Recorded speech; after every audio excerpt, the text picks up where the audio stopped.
Hello everyone, সবাই কেমন আছো? আশা করছি সবাই ভালো আছো। আজকে আমি খারকান পাতা বাটা করব বা ভর্তা করব। খারকান পাতা ভর্তা বা বাটা অনেক মজা গরম ভাতের সাথে।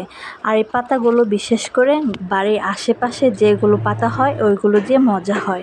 বাজার থেকে আনলে ওই মজাটা পাওয়া যায় না।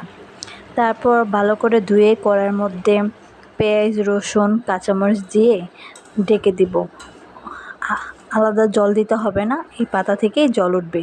ঢেকে দেওয়ার পরে জলগুলো শুকিয়ে গেলে তারপর ভাজা ভাজা করে নামিয়ে শিলপাটায় নিয়ে নেব। শিলপাটায় নিয়ে ভালো করে বেটে নিতে হবে। আর শিলপাটা যে কোনো জিনিসেই বাটা মশলা বা রান্নার স্বাদ করে, ভাটাও স্বাদ করে, সবাই জানো এটা। আমার বাটা প্রায় শেষ। তারপর কড়ার মধ্যে তেল দিয়ে দিলাম।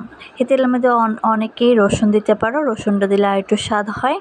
তারপর পাতাগুলো ছেড়ে দিলাম। অল্প হলুদ, তারপর লবণ দিয়ে নাড়াচাড়া করে নিয়ে নিব। ভালো করে নাড়াচাড়া করে একবার কড়ার সাথে যেন লেগে যায়, তারপর বুঝতে হবে যে পাতাগুলো হয়ে গেছে। এই যে আমার পাতা ভর্তা হয়ে গেছে বা বাটা হয়ে গেছে। তারপর ভাত দিয়ে খেয়ে নিলাম। আসলে অনেক মজা হয়েছে। ভিডিওটা দেখার জন্য ধন্যবাদ। সবাই কমেন্ট করে জানিয়ে। আজকে এ পর্যন্তই। সবাই ভালো থাকবে, সুস্থ থাকবে।